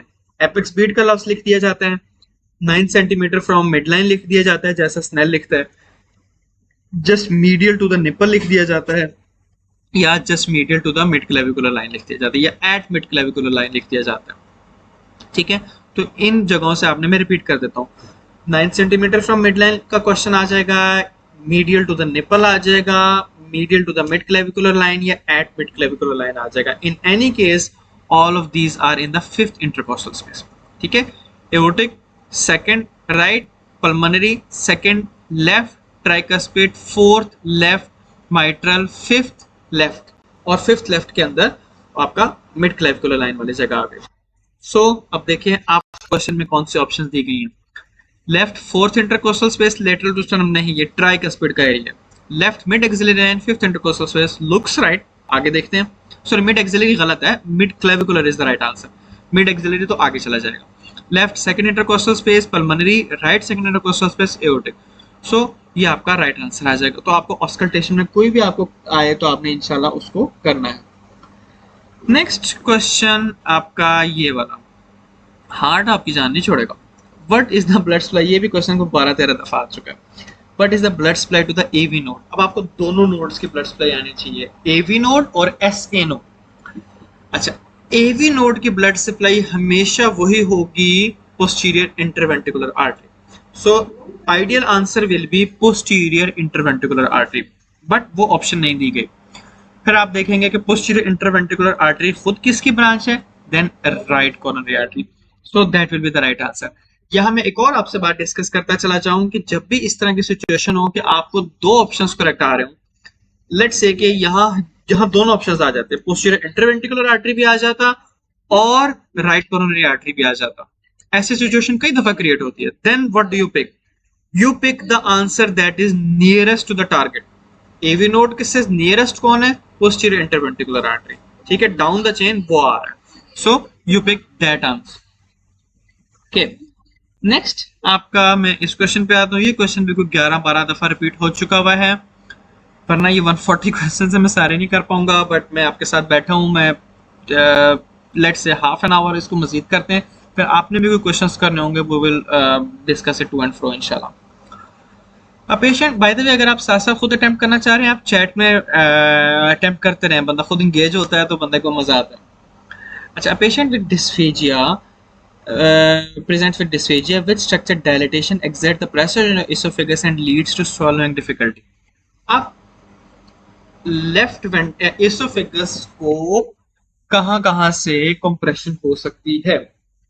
सो यहाँ आपको एओर्टा की कंप्रेशन है, left atrium, left ventricle, inferior vena की। इस केस के अंदर किसी स्ट्रक्चर की डायलिटेशन की बात की है, तो डायलिटेशन अगर हो, नॉर्मली नॉर्मल कंस्ट्रक्शन की बात होती है तो एओर्टा कंस्ट्रक्शन नॉर्मल है, वहां कॉस्टिक मटेरियल ज्यादा होता है। मैं एसोफेगस कंस्ट्रक्शन भी आपको दिखा देता हूँ। लेकिन लेफ्ट एट्रियम जो है, that could be right answer, क्योंकि जब माइट्रल वॉल स्टेनोज होता है, लेफ्ट एट्रियम फूल जाता है, लेफ्ट एट्रियम के बिल्कुल पीछे एसोफेगस पड़ा है। आपको एक पिक्चर दिखा,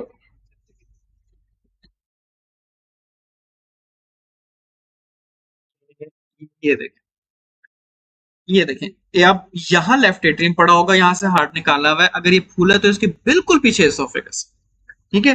तो जब ये इसो लेफ्ट माइट्रल स्टेनोसिस में लेफ्ट एट्रियम खुलेगा तो इसोफेगस कंप्रेस हो जाएगा, जिसकी वजह से कंप्रेशन सिम्टम्स आ सकते हैं। So that is the right answer.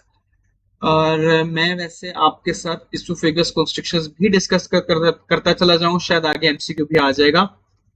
Late me get that picture.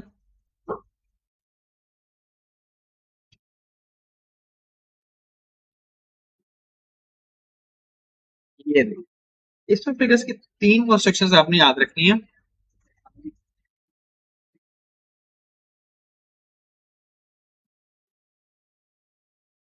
ये अच्छा, तीन कंस्ट्रक्शंस हैं। पहली कंस्ट्रक्शन नेक, फेरिंग्स और इसोफेगस के जंक्शन पे, जिसको कहते हैं सर्वाइकल कंस्ट्रक्शन, सर्वाइकल नेक की कंस्ट्रक्शन। दूसरी कंस्ट्रक्शन जहां एओर्टा और ब्रोंकस गुजरता है, कुछ बुक्स इनको इकट्ठा कर देती हैं तो वहां ब्रोंको एओर्टिक जैसे स्नेल में आपको मिलेगा, कुछ बुक्स इनको अलग अलग कर देती हैं, ब्रोंकस कंस्ट्रक्शन लेफ्ट ब्रोंकस की और एओर्टिक आर्च की कंस्ट्रक्शन। तीसरी चीज जो है, या चौथी चीज, डिपेंडिंग अपॉन आपने वो किस तरह की है, डायफ्राम से गुजरने। तो ये तीन कंस्ट्रक्शंस हैं, ये चार कंस्ट्रक्शंस हैं। इन जगहों के ऊपर अगर कोई बंदा कॉस्टिक मटेरियल ले तो यहाँ फंसने के चांस और यहाँ बर्न होने के चांस ज्यादा है। इनके आपने ये जरूर याद करने हैं कि distance from the incisor teeth कितना है। यहाँ जब आप ओरोगैस्ट्रिक ट्यूब डाल रहे होते हैं तो इन जगह फंसती है, जब आप एंडोस्कोप डाल रहे होते हैं तो इस जगह फंसती है। तो ये वाला सेंटर जो है 80 सेंटीमीटर, 15 सेंटीमीटर फ्रॉम टीथ और इंसाइजर्स, या आप, और एओर्टिक आर्च वाला 22, ब्रोंकस वाला 27 और डायफ्राम वाला 38 या 38। तो ये आपके क्वेश्चन यहाँ से आए। नेक्स्ट क्वेश्चन पे आए। नेक्स्ट क्वेश्चन हम डिस्कस करते हैं, ये वाला, ये क्वेश्चन भी 10 से 11 दफा रिपीट हो चुका हुआ है। चलिए देखिए, इतनी देर बाद आके आ गया कोई और हार्ट की बात का सवाल आया। A patient with emergency room presents with a chest pain and ECG and cardiac enzymes are normal. Thoracic cage is performed. Which of the following structures cartilaginous amphiarthros joint? तो ये वाला जॉइंट की जो टाइप्स हैं, ये again lecture के अंदर detail में डिस्कस किया हुआ है। ये मेनुब्रियोस्टर्नल जॉइंट है, बेसिकली एटिपिकल जॉइंट है, या ये वो वाला जॉइंट है सेकेंडरी कार्टिलेजिनस जॉइंट, ठीक है। तो ये मेनुब्रियोस्टर्नल जॉइंट है। कोस्टोकॉन्ड्रल प्राइमरी कार्टिलेजिनस जॉइंट है। स्टर्नोक्लेविकुलर जो है ये सेनोवियल जॉइंट है। ज़िफियस्टर्नम जो है इस तरह का कार्टिलेजिनस जॉइंट, ठीक है। Manubriosternal joint will be the right answer. Next आते हैं patient with deep vein thrombosis, sorry, अब ये क्वेश्चन भी तकरीबन 10 से 11 दफा रिपीटेड है पिछले 2-3 सालों में। A patient with deep vein thrombosis experiencing embolism caused by thrombus which of the following location is most likely to have embolus present. अब आपको थोड़ी सी सर्कुलेशन समझनी है। अगर डीवीटी होगा तो थ्रोम्बस पोप्लिटियल वेन में या फेमरल वेन में बन गया, या नीचे से चले जाएं तो लेट्स से कि टिबियल वेन में, पोस्टीरियर टिबियल वेन में बन गया। अब वहां से ऊपर आ रहा है, पोप्लिटियल वेन से आएगा फेमरल, फेमरल से ऊपर आएगा एक्सटर्नल आइलिएक, एक्सटर्नल आइलिएक से कॉमन आइलिएक, कॉमन आइलिएक से इंफीरियर वेना किया हुआ। अब क्योंकि अब जैसे जैसे थ्रोम्बस ऊपर आता है हर अगली वेन बड़ी है तो वो फंसेगा नहीं। जैसे पोप्लिटियल से फेमरल में आएगा कोई ऑब्स्ट्रक्शन नहीं है, फेमरल से एक्सटर्नल आइलिएक, एक्सटर्नल आइलिएक से कॉमन आइलिएक, कॉमन आइलिएक से इंफीरियर वेना किया हुआ, इंफीरियर वेना किया हुआ से राइट एट्रियम, ये कहीं नहीं फंसेगा। क्यों? क्योंकि हर अगली वेन पिछली से बड़ी है। राइट एट्रियम से राइट वेंट्रिकल अगेन नहीं फंसेगा, निकल जाएगा। राइट वेंट्रिकल से पल्मोनरी ट्रंक, अब पल्मोनरी ट्रंक में जाके अब हर ब्रांच पहले से छोटी होती चली जाएगी। पल्मोनरी आर्टरी के अंदर हर ब्रांच पहले से छोटी होती चली जाएगी, तो वो उसकी पहली, दूसरी, तीसरी, चौथी किसी ना किसी ब्रांच में जाके फंस जाएगा। क्योंकि आखिर में पल्मोनरी आर्टरी ने ब्रेक होते होते कैपिलरी लेवल तक जाना है, तो वो ऑफ कोर्स उसका साइज किसी ना किसी पॉइंट पे होगा। So it gets usually stuck in pulmonary artery. ठीक है, पल्मोनरी आर्टरी को क्रॉस करके पल्मोनरी वेन तक जा ही नहीं सकता क्योंकि कैपिलरी में से थ्रोम्बस कैसे गुजरेगा। ठीक, that is the answer. Next आते हैं। अच्छा, ये क्वेश्चन जो है ना, ये भी काफी कॉमनली आस्क्ड क्वेश्चन है। Which structure may be injured when a sample is obtained from 9th intercostal space during thoracosynthesis? यहाँ इस क्वेश्चन ये वैसे बहुत ही सिंपल है। बेसिकली 9th intercostal space में कौन सी नर्व होगी? 9th intercostal नर्व होगी, बात ही खत्म। इस पे बहुत समझाने वाली बात नहीं है, तो ये क्वेश्चन एट सच इतना मुश्किल नहीं है। लेकिन इससे रिलेटेड जो है ना, जो इस लाइन पे जो आपसे क्वेश्चन पूछा जाता है, एक और जिससे मिलता जुलता काफी क्वेश्चन है, वो मैं आपको दिखाता हूँ। टॉपिक दिखा दो। एक तो थोरेसिक लेयर्स अच्छी तरह कर लीजिएगा कि इस लेयर में पहुंचने के बाद नेक्स्ट लेयर कौन सी आएगी। I am not discussing it right now. जो बात मैं डिस्कस करना चाह रहा हूं वो ये कि एक रिब है, इस रिब के लोअर एंड के ऊपर नर्व आर्टरी वेन चल रही है। सो आपसे सवाल ये पूछा जाता है कि अब ये लेट्स से रिब नंबर 9 है और रिब नंबर 10 है, तो ये स्पेस नंबर 9 होगी। कभी कभार क्वेश्चन मुश्किल बना दिया जाए, रिब नंबर 9 के नीचे से आपने किया है तो नर्व नंबर 9 डैमेज हो, एक ये बात हो। दूसरी बात ये है कि अब ज्यादा सेफ एरिया कौन सा है। सेफ एरिया आपका कौन सा होता है, रिब के हिसाब से देखा जाए, रिब का अपर मार्जिन सेफ है, ये देखिए, क्योंकि इसके ऊपर कोलैटरल छोटी ब्रांचेस चल रही हैं। लेफ्ट का लोअर मार्जिन में मेजर ब्रांचेस चल रही हैं, so that is unsafe, that is safe. तो अगर आपको रिब के रेफरेंस से पूछा जाए, you are always to puncture above the rib, you are not to puncture below the rib. ठीक है, लेकिन अब ये अबव एंड बिलो में बिलो इतना अच्छा याद किया होता है कि भूल जाते हैं लोग कि आपसे question with respect to intercostal space भी पूछा जा सकता है। At the upper margin of intercostal space और at the lower margin of intercostal space कौन सा सेफ है, अब आपसे इस तरह भी पूछा जा सकता है। So keep your eyes open कि आपसे सवाल किस तरह पूछा गया। So upper margin of intercostal space is unsafe, lower margin of intercostal space is safe. When talking about rib, upper margin of intercostal space of rib is safe and lower margin of rib is unsafe. ठीक है, बात ये वही है। इस MCQ में directly शायद link नहीं कर रही थी, बट इसमें से बहुत सवाल आते हैं और ये बात आपसे डिस्कस कर। अच्छा जी, नेक्स्ट क्वेश्चन पे आते हैं। ये क्वेश्चन भी काफी रिपीट हुआ है, नेक्स्ट क्वेश्चन भी 10-11 दफा रिपीट हो चुका है। अब ये क्वेश्चन क्या है, अब when performing thoracic surgery it is important to avoid injuring the anatomical structure surrounding the internal thoracic artery during ligation। अब ये वाला शायद में इसके लंबे उसमें नहीं पड़ता। फ्रेनिक नर्व का जब हम पाथवे करते हैं ना, फ्रेनिक नर्व जब नेक में से थोरैक्स में आती है ना, तो बिल्कुल इंटरनल thoracic आर्टरी के साथ जुड़ के गुजरती है। तो जिस और रूट के लेवल पे, रूट ऑफ द नेक के लेवल पे इंटरनल thoracic आर्टरी के साथ से बिल्कुल जुड़ के गुजरती है। तो उस पॉइंट के ऊपर इसको अगर आप इंटरनल thoracic आर्टरी को छेड़ रहे हो तो फ्रेनिक नर्व के डैमेज होने का चांस होता है। कई दफा कैबेज के अंदर कोरोनरी जो बाईपास सर्जरी के अंदर, ग्राफ्टिंग के अंदर आप इंटरनल thoracic आर्टरी को मोबिलाइज करते हैं for making a graft.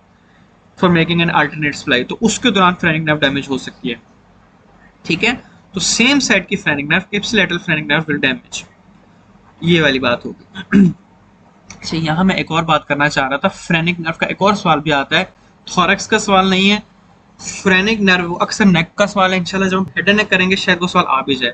Phrenic nerve के बारे में ये भी याद रखना है कि वो स्केलिनीस एंटीरियर मसल के आगे से चलती है। फ्रेनिक नर्व के पाथवे में आपने 3 पॉइंट्स याद रखने हैं। स्केलिनीस एंटीरियर मसल के आगे चलती है, इंटरनल थोरैसिक आर्टरी के साथ जुड़ के गुजरती है, और रूट ऑफ द लंग के एंटीरियर गुजरती है। तीनों सवाल आते हैं, और थोरैक्स के अंदर अंदर आपने 2 सवाल देख भी लिए। ठीक है, तो हम हेड एंड नेक करेंगे तो आपको वो स्केलिनीस एंटीरियर वाला सवाल भी मिल जाएगा। नेक्स्ट क्वेश्चन पे हम आते हैं। ये क्वेश्चन ना अभी थोड़ी देर पहले हम डिस्कस कर चुके हैं, तो मैं इसको ज्यादा डिटेल नहीं लगाऊंगा, but is the optimal approach for performing pericardiocentesis. तो लेफ्ट फिफ्थ इंटरकोस्टल स्पेस जो है, और इसमें ना ये कुछ left fifth intercostal space, left fifth, left fourth intercostal space, और left seven lower sternal angle. अच्छा, अब ये दोनों भी टेक्निकली स्पीकिंग राइट आंसर्स हैं, फोर्थ एंड फिफ्थ वाले, देयर आर राइट आंसर्स। लेकिन ये थोड़ा सा बेटर आंसर है जो जीफिस्टनल वाला, क्योंकि उसमें आप प्लूरा को, हर चीज को सीधा बाईपास से कर जाते हो। आप इवन कोई वेसल को भी उस अप्रोच के अंदर इंटरनल थोरेसिक आर्टरी थोड़ी सी एट रिस्क होती है, और parasternal would be a less likely answer. आप better answer would have been के few centimeters away from the sternum would have been a better answer, क्योंकि आप बिल्कुल जो पैरास्टर्नल करोगे you will going to hit internal thoracic artery। अच्छा, next question पे आते हैं। डायफ्राम का क्वेश्चन है, the avulsion of phrenic nerve at the point of injury will result in। अब फ्रेनिक नर्व जब डैमेज होगी तब ऑफ कोर्स डायफ्राम पैरालाइज होगा। अगर एक साइड की फ्रेनिक नर्व होगी तो हाफ डायफ्राम पैरालाइज होगा, so hemi diaphragm paralysis will be the right answer. तो ये वाली चीज हो जाएगी। बाय द वे, अब मैं यहाँ आपसे कह रहा हूँ डायफ्राम की नर्व सप्लाई पे है, तो यही मैं आपसे डायफ्राम की मोटर सप्लाई तो फ्रेनिक नर्व हो गई, सेंसरी सप्लाई भी इसी पॉइंट पे आपसे डिस्कस कर ही जाऊं ताकि आगे के लिए हम चीज करें। जब आपसे डायफ्राम की सप्लाई पूछी जाए तो ये नेटवर्क की पिक्चर है, आप देखें यहां से, तो रेड के अंदर फ्रेनिक नर्व, तो muscular supply totally phrenic nerve है। जो सेंसरी सप्लाई ना, वो सेंटर एंड पेरिफेरी की फर्क है। सेंटर की फ्रेनिक नर्व है और पेरिफेरी की इंटरकोस्टल नर्व। सेंटर की फ्रेनिक नर्व है, लोअर 6 फ्रेनिक नर्व है, और पेरिफेरी की लोअर 6 इंटरकोस्टल नर्व है। तो ये सवाल मोस्टली मोटर वाला सवाल आता है, बट वो सवाल भी आ सकता है, so you must be prepared for that. Next question पे आते हैं। The arterial supply to the middle portion of esophagus is from। अच्छा, esophagus की जो ब्लड सप्लाई है ना, ये बड़ी इंटरेस्टिंग है, आसान भी है थोड़ा सा। इसको अगर आप लॉजिकली देखें ना, esophagus की blood supply, venous drainage and lymphatic drainage का एक फॉर्मूला याद रखें। इसका अपर 1/3, मिडल एंड लोअर थर्ड। अपर 1/3 जो है वो थायराइड ग्लैंड जैसा होगा, मिडल 1/3 इसका अपना होगा, लोअर 1/3 इसका स्टमक जैसा होगा। This statement holds true for artery, vein and nerve. So upper 1/3 की आर्टरी इंफीरियर थायराइड, अपर 1/3 की vein inferior thyroid vein, upper 1/3 की lymphatics deep cervical lymph node, middle 1/3 अपना है। मिडिल 1/3 की आर्टरी डिसेंडिंग, वो मिडिल 1/3 की artery direct branches from aorta, middle 1/3 की when जो है एजाइगस वेन, मिडिल 1/3 की जो नोड्स हैं वो मीडियस्टम की नोड्स। लोअर 1/3 स्टमक के साथ है। लोअर 1/3 की artery left gastric artery, lower 1/3 की when left gastric when, lower 1/3 की लिम्फेटिक्स लेफ्ट गैस्ट्रिक नोड्स। बस आपने बस यही स्टेटमेंट याद रखनी है कि अपर 1/3 थायराइड जैसा, लोअर 1/3 स्टमक जैसा, और मिडिल 1/3 अपने जैसा। तो middle portion of the oesophagus जो है that will B descending thoracic aorta would be a right answer. ठीक, चलिए next question, next most frequently asked question पे आते हैं। ये क्वेश्चन को 8 दफा पूछा जा चुका है। रिप फ्रैक्चर, अल्लाह अल्लाह करके बोन पे आए हैं। देखिए इतनी नीचे जाके बोन आती है, आपको मेजर, आपको एक प्रायोरिटी लिस्ट थोड़ी सी सेट हो गई। The most common site of rib fracture is, rib के बहुत सारे पार्ट्स हैं, हेड है, नेक है, एंगल है, शाफ्ट है।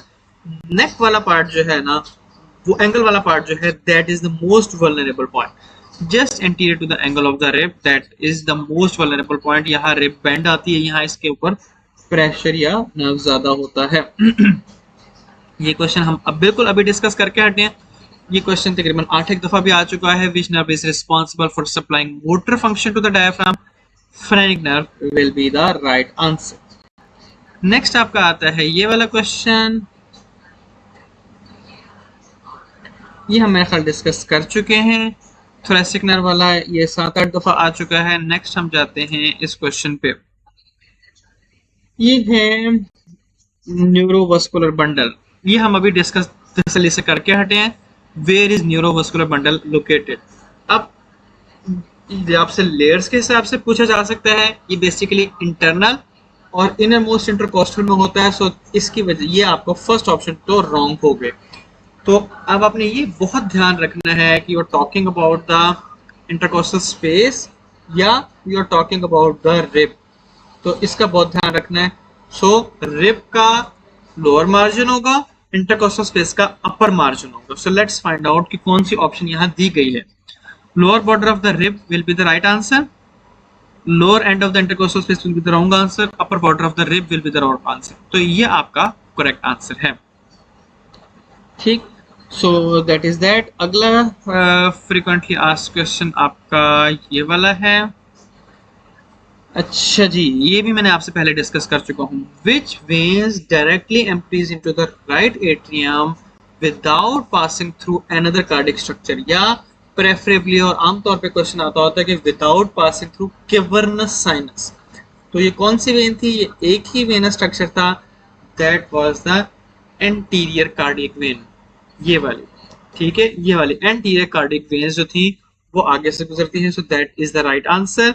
So just do that. Which nerve primarily supplies the trachea? Trachea की नर्व सप्लाई क्या है? अच्छा, इस क्वेश्चन में भी थोड़ी सी लड़ाई होती है। मैं भी डिस्कस करता चला जाऊं ट्रेकिया की नर्व सप्लाई पे। ट्रेकिया की नर्व सप्लाई, सॉरी क्वेश्चन आपको डिस्प्ले नहीं किया। Which nerve primarily supplies the trachea? Trachea में अब रिकरेंट लैरिंजियल नर्व भी राइट आंसर है और वेगस नर्व भी राइट आंसर है। तो आप किसको पिक करना है? तो वही मैंने आपको बताया था, जब दो राइट आंसर्स हो तो check which ever is the closest to the target. अब वेगस की ब्रांच रिकरेंट लैरिंजियल है जो कि ट्रेकिया को सप्लाई करती है, तो recurrent laryngeal is the nearest to the trachea. So this will be the preferred answer. ठीक है, तो बाकी ये आपका इंपॉर्टेंट क्वेश्चन है।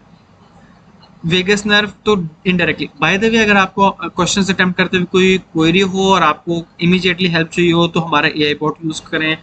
आपको हमारी गलती भी हो वो भी पिक कर देगा, और अगर आपने हमें बताना है कि गलत है तो यहाँ रिपोर्ट का फीचर यूज करें और हमें जरूर बताएगा कि क्या इशू आया है। Okay, moving on to the next question. मैं 10 से 15 मिनट और लेता हूँ, फिर इंशाल्लाह मैं आपके लिए प्लेटफॉर्म छोड़ता हूँ कि अगर आपने कोई क्वेश्चन पूछना हो, क्वेरी करनी हो तो हम करते हैं। Let me just check one thing.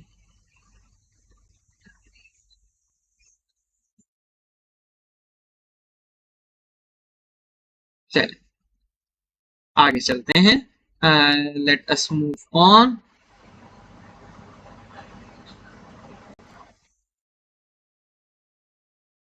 अच्छा, नेक्स्ट क्वेश्चन क्या है? Let's check it. At which level does the trachea bifurcate? ये आपका क्वेश्चन ये है। ये क्वेश्चन भी 5-6 दफा आ चुका है। ट्रेकिया की bifurcate at carina vertebra number T4 and T5 पे आता है। ये राइट आंसर है, लेकिन यहाँ मैं आपको नोट्स अगेन मैं हमेशा मैं खुद टीचिंग से बिलोंग करता हूँ, तो मैं हमेशा कहता होता हूँ कि आप ना टेक्स्ट पढ़ लें, आपकी चीजें ना जिंदगी की बहुत आसान हो जाएंगी। So this is the point of information जो कि आपको जरूर आना चाहिए। इंपॉर्टेंस क्या है? T4 T5 का जो पॉइंट है ना, ये देखिए, ये T1 है, ये T4 है और ये T5 है। ये मेनुब्रियम स्टर्नाई है, ये बॉडी ऑफ स्टर्नम है, ये जीफी स्टर्नम है, और ये जो है point, this is point of angle of Louis. Angle of Louis कहते हैं उसे, मेनुब्रियोस्टर्नल एंगल भी कहते हैं, मेनुब्रियोस्टर्नल एंगल भी कहते हैं इसे।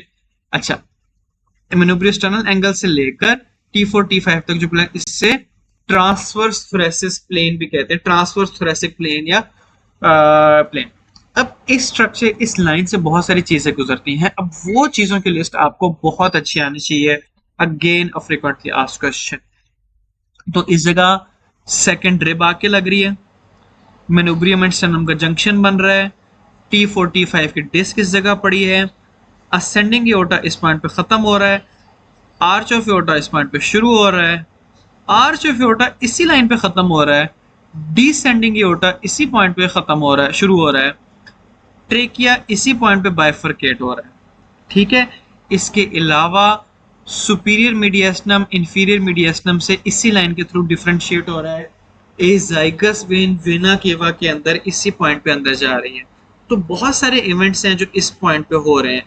आई वुड प्रेफर यू कि आप आराम से इसका स्क्रीनशॉट लें और इसको याद रखें। ये बहुत याद रखने वाली चीज़ है कि क्या क्या इवेंट्स होते हैं इस जगह पे। ठीक है।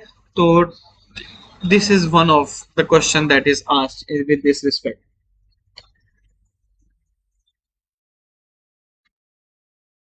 अच्छा, the highest likelihood of developing pneumothorax occurs in the sorry, मैं फिर अपनी आदत के मजबूर। नेक्स्ट ये वाला क्वेश्चन भी तकरीबन 5-6 दफा पूछा जा चुका है। The highest likelihood of developing pneumothorax occurs during the placement of central venous catheter in. किस जगह पे आप सीवी लाइन डालें तो न्यूमोथोरैक्स का चांस आता है। इन अदर वर्ड्स, किस लाइन पे आप डालें तो आपको प्लूरा और लंग्स को डैमेज होने का चांस आता है। ब्रेकियोसेफेलिक वेन में डालते ही नहीं है, सबक्लेवियन वेन और intercostal when. Mostly right subclavian vein में आप डालते हैं, तो राइट सबक्लेवियन वेन में आपको एपेक्स ऑफ द लंग उसके करीब होता है, तो वहां से न्यूमोथोरैक्स का चांस ज्यादा होता है। बाय द वे, यहाँ ऑप्शंस आपको ज्यादा खुद ही आसान दी गई हैं। Otherwise other points of putting CV line जो है वो इंटरनल जुगुलर वेन है, फेमरल वेन है। तो internal jugular vein and femoral when दोनों में रिलेटिवली लेसर चांस है। फेमरल वेन में ऑफ कोर्स मिनिमम चांस है, एंड चांस ही नहीं है न्यूमोथोरैक्स का। अदर कॉम्प्लिकेशंस होती हैं बट उसका चांस नहीं होता। सो सबक्लेवियन अप्रोच जो है वो उनसे डरा जाता है थोड़ा सा due to the pneumothorax chance. ठीक है, अब हम आते हैं इस क्वेश्चन पे। ये क्वेश्चन 4-5 दफा रिपीट हो चुका है। अच्छा, अब bronchogenic carcinoma is present in the right lung which has led to the surgical removal of the middle lobe, the segment that are included in।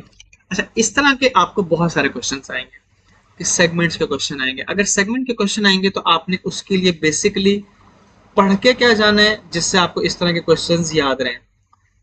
Segments के आपने नाम याद करने हैं, इसमें माफी नहीं है। ठीक है। आपके राइट लंग के 3 लोब्स हैं, लेफ्ट लंग के 2 लोब्स हैं। राइट लंग में तीनों लोब्स में apical, posterior, anterior. Bye the वे, इनका नंबर भी याद होना चाहिए। काफी देर होगी इस तरह का सवाल नहीं देखा, लेकिन पहले नंबर्स के सवाल भी आ जाते थे।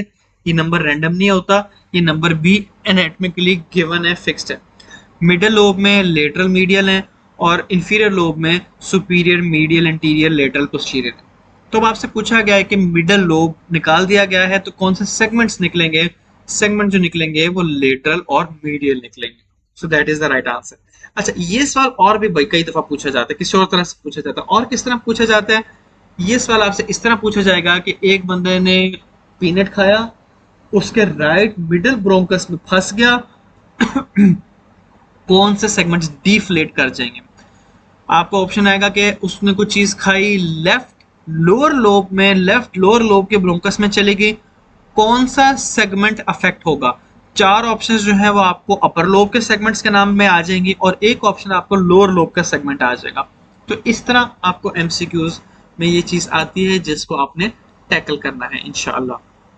ठीक, नेक्स्ट आते हैं। ये क्वेश्चन मैं बिल्कुल अभी डिस्कस करके हटा हूं, ये क्वेश्चन 4-5 दफा आ चुका है। ट्रांसवर्स thoracic plane के क्वेश्चंस काफी आते हैं। And at which anatomical location does the descending thoracic aorta begin? तो वही T4 T5 का लेवल। ठीक है, T4 is the right answer. Descending aorta शुरू होता है, आर्च ऑफ एओर्टा खत्म होती है, तो both are the right answers. मैं आपके साथ ये भी डिटेल में डिस्कस कर चुका हूँ। इनहेलेशन के अंदर जब ज्यादा इनहेलेशन करनी हो तो एक सिंपल सा फॉर्मूला है, सबसे ज्यादा मसल्स वाली बात तो देख लीजिएगा। एक्सपायरेशन का कोई मसल ना हो तो जितने ज्यादा मसल होंगे that will be the right answer. Bye the वे, ऐसे क्वेश्चन को अब ना ब्लॉक करने लग गए हैं, बट ये क्वेश्चन आता है। हाँ, ये भी एक इंटरेस्टिंग क्वेश्चन है। ये क्वेश्चन भी 4-5 दफा आया हुआ है। राइट ब्रोंकियल आर्टरी की ओरिजिनेशन कहाँ से है? ये एक इंटरेस्टिंग फिनोमेना है। इसके लिए मैं आपको एक पिक्चर पे लेके जाऊंगा।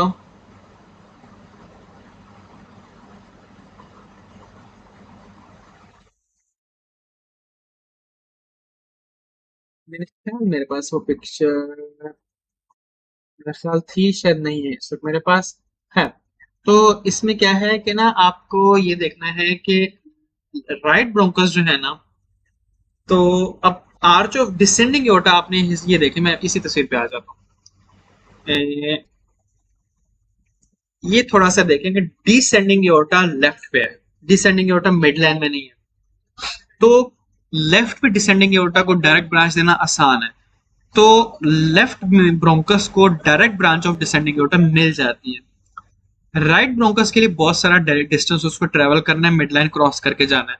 तो जो ब्रोंकस की आर्टरी छोटी सी आर्टरी होगी, वो अकेले जाते हुए कहती है कि मैं अकेले क्यों जाऊं, वो इंटरकोस्टल आर्टरी के साथ मर्ज हो जाती है।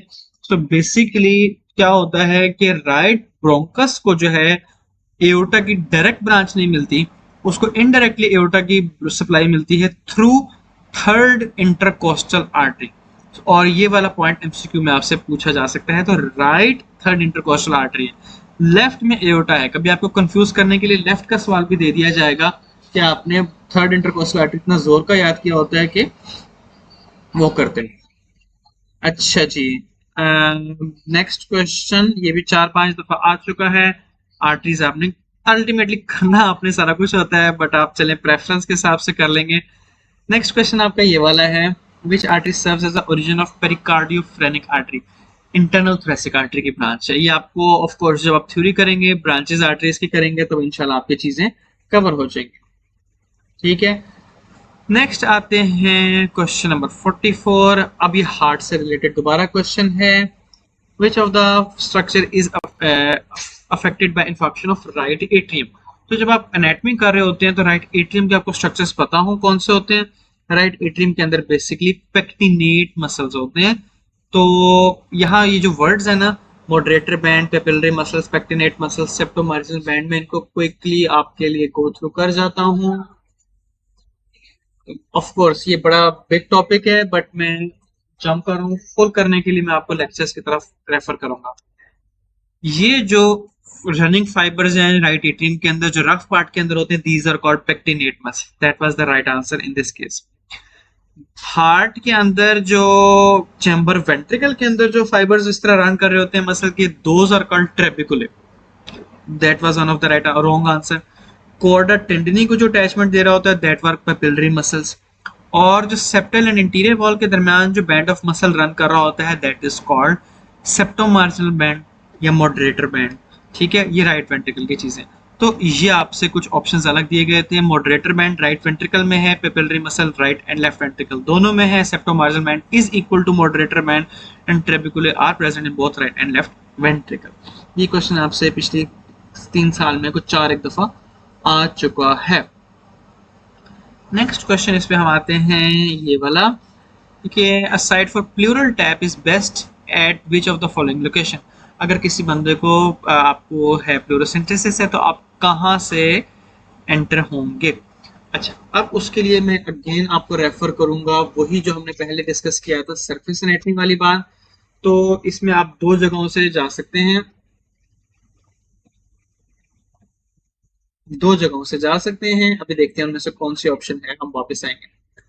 इसमें बेसिक फॉर्मूला आपने यही याद रखना है कि आपने लंग के लोअर बॉर्डर से नीचे रहना है और प्लूरा के लोअर बॉर्डर से ऊपर रहना है, ताकि प्लूरा में आप मिनिमम इंजरी के साथ पहुंच सकें। अगर आप बैक से अप्रोच करेंगे, जैसा कि बैक से अप्रोच क्रॉनिक पेशेंट्स को की जाती है, तो at the back you will be in the 10th और 11th इंटरकोस्टल स्पेस।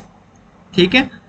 और अगर आपको एक्सिलरी लाइन से, मिड एक्सिलरी लाइन से जाया जाए, जो कि रिलेटिवली वो भी अप्रोच की जाती है, तो आप ये देखें 9th के बाद या 8th के बिलो जा सकते हैं, बट 9th के बिलो सेफर होगा, तो that will be the preferred answer. और यहाँ 11th and 10th will be the preferred answer. तो अब देखते हैं हमारे पास ऑप्शंस में क्या क्या चीजें हैं। 5th intercostal space, no, too high. In mid clavicular line के अंदर 7th रिब, ये हो सकता है, लेकिन हम इसको अप्रोच इसलिए नहीं करते because we want to go to the lowest point. आप आगे से नीडल डाल भी देंगे तो पीछे जो चीजें कटी हुई है उसको कौन उठाएगा। Lower border of ninth intercostal space at mid axillary line, that will be the right answer। Fifth rib, upper border of ninth rib, ये मिलते जुलते हैं मिड, ये तो ये भी गलत हो जाएंगे। सो that will be the right answer. Bye the way, अगर मेरी आपको किसी पॉइंट पे समझ नहीं आ रही है, किसी जगह पे कोई प्रॉब्लम हो रही हो, तो प्लीज चैट में या माइक्रोफोन ऑन करके आप मुझे पूछ सकते हैं क्वेश्चंस। मुझे कई दफा मैं पढ़ाते हुए मुझे नहीं अंदाजा होता बाकियों की नीड्स का भी, तो प्लीज मुझे कोई भी ऐसा इश्यू हो तो लेट मी नो। चलिए नेक्स्ट क्वेश्चन पे आते हैं। Let's take 2 more questions, then हम अपना वाइंड अप करते हैं। अच्छा जी, which is true about cardiac plexus. Cardiac plexus trachea के अबाउट नहीं होता फ्रंट पे, ये बेसिकली आर्च ऑफ एओर्टा के निचले साइड पे होता है।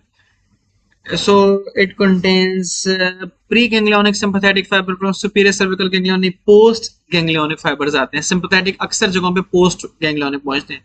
It contains both sympathetic and parasympathetic। It's a safe answer, that is the right answer।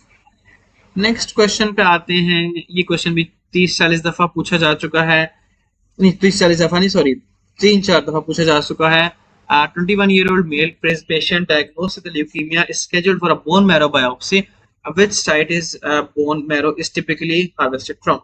अच्छा, अब यहाँ बोन मैरो हार्वेस्टिंग के ना सवाल आपको आते हैं अपने एज के हिसाब से जवाब देना। एडल्ट्स के अंदर 2-3 जगहों पे बोन। एडल्ट्स के अंदर एक बात आप याद रखें, जैसे जैसे टाइम गुजरता है ना, लॉन्ग बोन में से बोन मैरो खत्म हो जाता है।